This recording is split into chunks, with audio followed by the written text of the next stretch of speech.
Greetings and salutations, everyone. My name is Ange Kirikoff, and welcome to my YouTube channel. Today, we're talking about my Week 5 trade targets for the 2021 fantasy football season. On today's episode, we're going to be talking about 4 running backs and 4 wide receiver prospects that I believe you should be trading for at this current moment in time. Not only have all of these guys underperformed or perhaps been injured in the last couple weeks, I think these are prospects that are going to be great rest of season and can certainly improve your team. And that's what we're all trying to do. We're trying to win a 2021 fantasy football championship, and we're trying to improve our teams week in and week out in order to give ourselves the best chance in doing so. I'm not going to be talking about prospects that are like first round guys. Alvin Kamara's, Dalvin Cook's, Nick Chubb's. You should always be talking to those managers and seeing if you can go ahead and potentially grab them. DeAndre Hopkins, Stephon Diggs. These are guys that are in a different, category of player. Those are blue chip guys. I want to talk about guys that are less valuable and perhaps, fantasy managers will be willing to go ahead and give away in a trade for you this week. So I just want to go ahead, talk about these players, give you guys my perspective and opinions and the statistics that justify the reasoning as to why we are trading for that. Of course, we're also going to review our Week 3 trade targets that we talked about a couple weeks back. But before we talk about all of that and who you should be going after, I want to thank you guys for the incredible support, of course, helping us surpass 53,000 subscribers. We are on our way to our next goal. So for those of you who have not yet already and are new to the channel, subscribe. We're making fantasy football content for the entirety of the 2021 season, whether it is trade target video, rest of season, strength of schedule, rankings throughout the week, Sunday morning live streams, 8 a.m. to 10 a.m. Pacific Standard Time, ready to help you set your lineups and win this week and for every single week subsequently after. We're always there on Sunday mornings. On top of that, impromptu live stream, waiver wire videos, and much more coming down the line for those of you who are interested. So again, if you're trying to win a 2021 fantasy football championship, this is the place to do it. So subscribe to the channel. Thank you very much. Also, on top of that, if you guys haven't checked it out already, Underdog Fantasy. It's another way to play fantasy football, whether it is rest of season best balls. Again, they have the resurrection best balls from week 6 through 17. You can draft a team tonight. Honestly, I drafted one last night during the live stream. It's a way to just go ahead and play fantasy football without even having to set a line. If you're drafting a team and perhaps maybe your drafted this last offseason didn't pan out well, you've got a lot of injuries and your teams are hurting, there's different ways to play fantasy football and enjoy it on a weekly basis. Underdog is going to help you do that. If you use promo code Andrew today, with your first deposit of $10 or more, you'll get an additional $10 in bonus cash. Again, that's promo code Andrew for those of you who are looking to support me. Thank you very much. I appreciate it. And of course, play some fantasy football and have fun this weekend via Underdog. Thank you. All right, so let's get into this, shall we? Short and sweet. I want to talk about trade targets, but I also want to go ahead and review the last time we talked about trade targets. That was, I think it was on a Friday, similar to today, of Week 3, prior to Week 3's events taking place. We talked about the following players: Jonathan Taylor, Antonio Gibson, Saquon Barkley, Clyde Edwards-Helaire, DK Metcalf, A.J. Brown, Woods, Thomas. Let's talk about what exactly they've done in the last couple weeks. Jonathan Taylor, in the 2 weeks since we've spoken about him, 7.7 points, obviously dealt with a little bit of an injury there, then came back, had an 18.9 point performance, and hopefully is on his way to continuing to be an RB1 like he was last year. In Antonio Gibson's case, in the last 2 games that he's played, 16.9 fantasy points, 14.5 fantasy points. This is in a half PPR. Saquon Barkley in the last 2 games, 18.4, 27.1. Clyde Edwards-Helaire, 15.9, 18.4. So in this, specific category of players, Jonathan Taylor somehow, some way was the worst, but all these running backs are on the right path, and that's why we wanted to trade for them in Week 3 when we had an opportunity to do so. Now, in relation to the wide receiver position, DK Metcalf in the last couple weeks, 19.7, 14.5, 24.3. Of course, 24.3 coming from last night's Thursday Night Football game against the Los Angeles Rams. Unfortunately, A.J. Brown was dealing with an injury in the last couple weeks, but hopefully we may be able to see him this upcoming week play, and that's the reason why we're going to mention him a little bit later. Robert Woods in the last 3 weeks, 5.3, again, had a little bit of a lackluster performance, but in the last 2 weeks, 12.8, 21 points and a half PPR, great. Michael Thomas, we knew he wasn't going to come back until post Week 7 because he is on the physically unable to perform list. If and when he's available, we'll talk about him. But either way, just wanted to throw out exactly who we mentioned last time. And again, of the wide receivers, Robert Woods, DK Metcalf, they're on the right path. I think even Michael Thomas and A.J. Brown going forward are on the right path, and that's why we're going to potentially talk about them. But let's talk about who we're going to target from Week 5 on, guys that can help us in our lineups rest of season. And I'm just going to throw them all on screen. So the following prospects that we are potentially going after consist of Joe Mixon, Josh Jacobs, Javonte Williams, David Montgomery at the running back position. And then we have A.J. Brown, T. Higgins, Kenny Golladay, and Michael Thomas at the wide receiver position. And let's go ahead and individually talk about every single one of these prospects in a short, brief understanding as to why exactly I'm going after these players. When I talk about the running back position and I talk about fantasy football in general, I always preach that opportunity leads to success in fantasy football, and that's exactly the case for Joe Mixon. Thus far this season, he has averaged 22.5 touches per game. That's number 2 amongst all running backs in the National Football League, only behind Derrick Henry. When you're touching the ball that many times per game, it doesn't even require you to be an efficient running back. You can average 3 yards per carry and still find success regardless. And the fact that he's been able to score 2 touchdowns thus far this season, and the fact, yes, he may be dealing with an injury, means you may be able to acquire him at a discount at this current moment in time.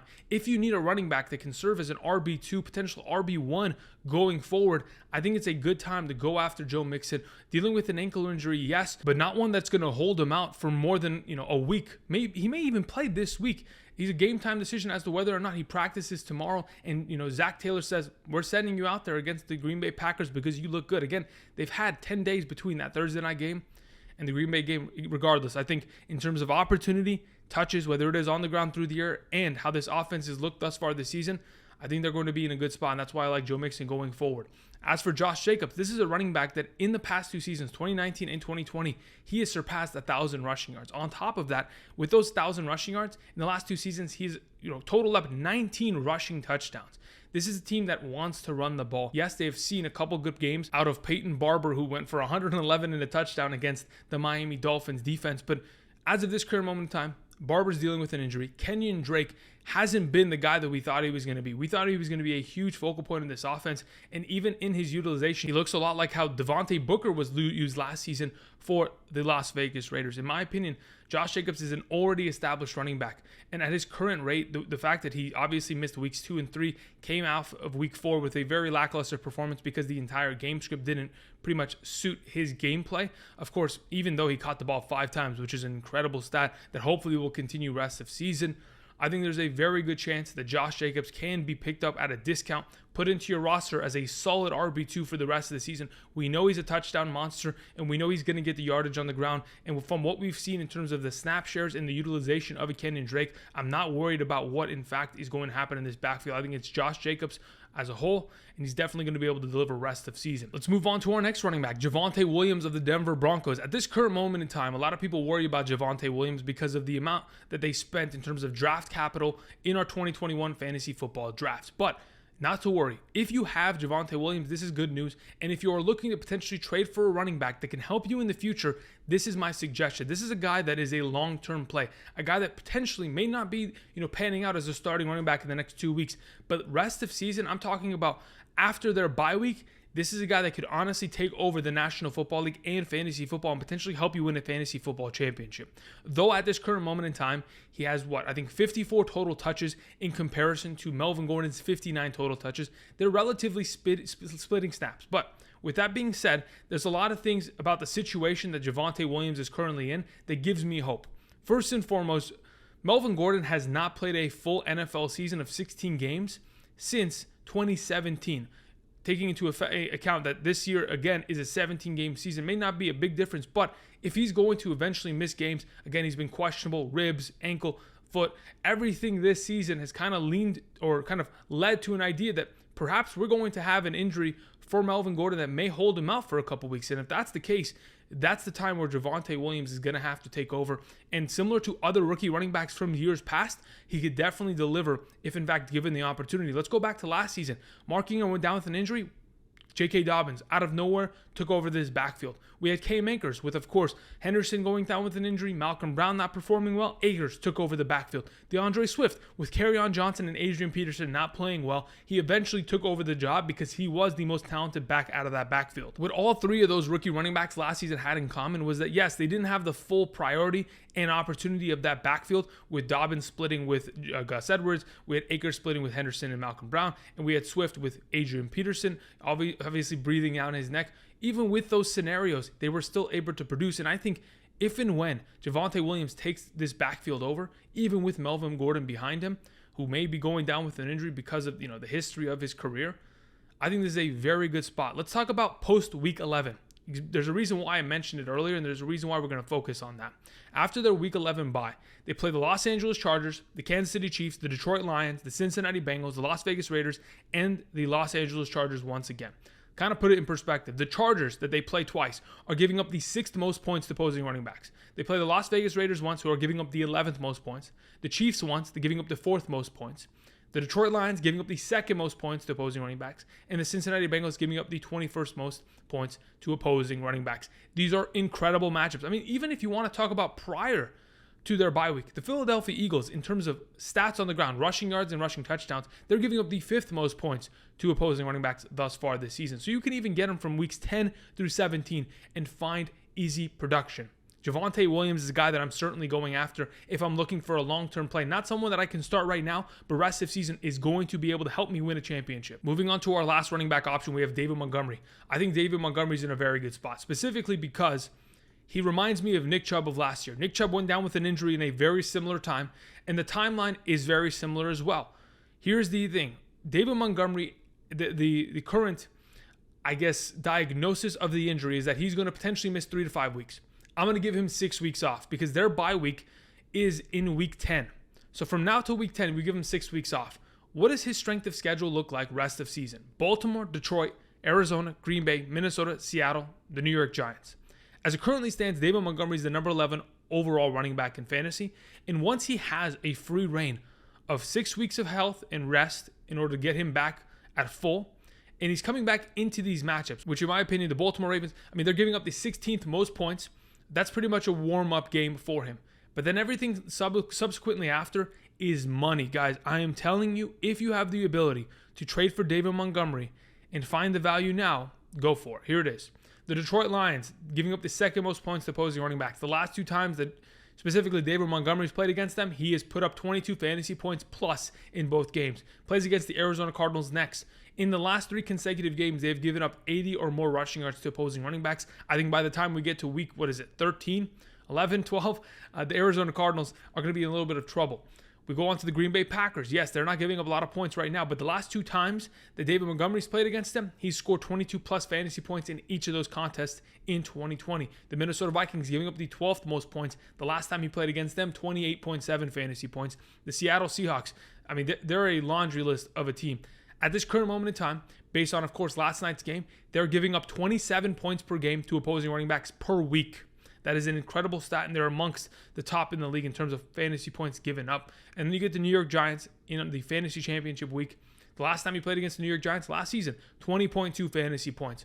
All in all, David Montgomery in a very good spot to have a return season from weeks 11 and through 17, similar to Nick Chubb of last year, and even in tough matchups. I'm not really worried about him. We go back to last season. He played against New Orleans and Tampa Bay. In those 2 games, 11.5 fantasy points, 15.4 fantasy points.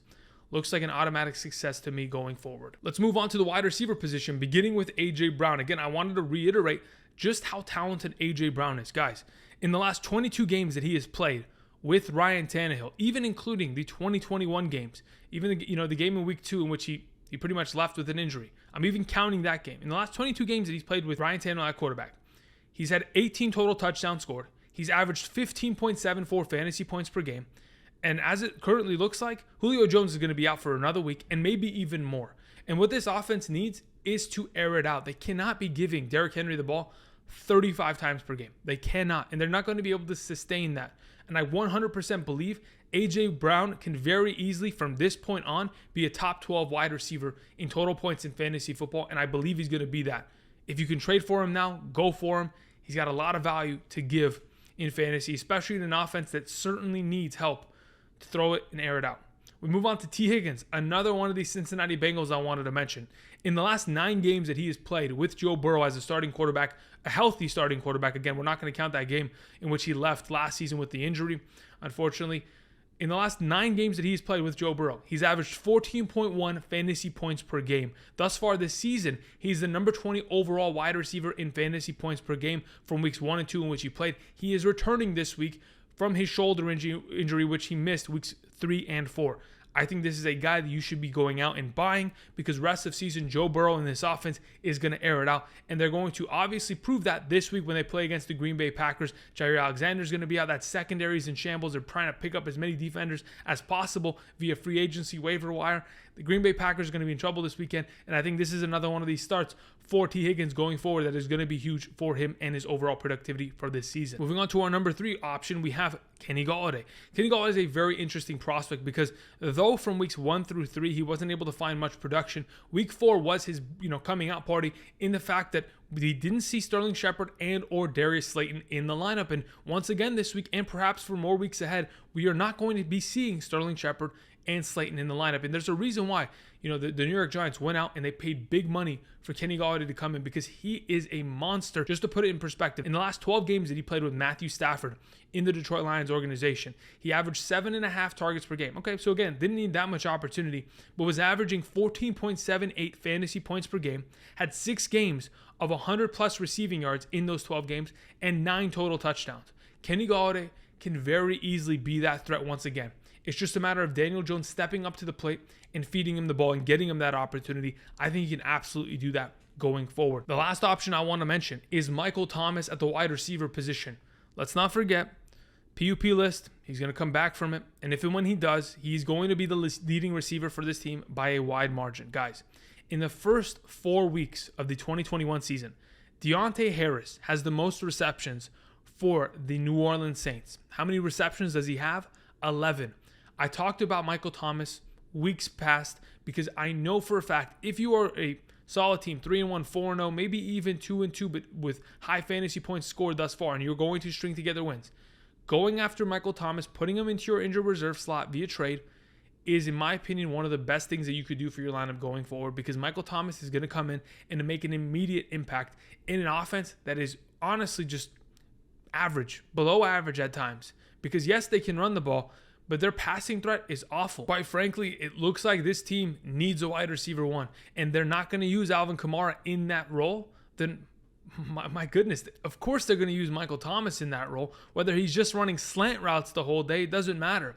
I think he could easily come into this offense, implement himself into a role regardless of who the quarterback is, and find a lot of success. And that's why I want to go ahead and go after Michael Thomas as a trade target. Again, we talked about this week's trade targets. Hopefully, you can at least get some of these guys off your potential league mates.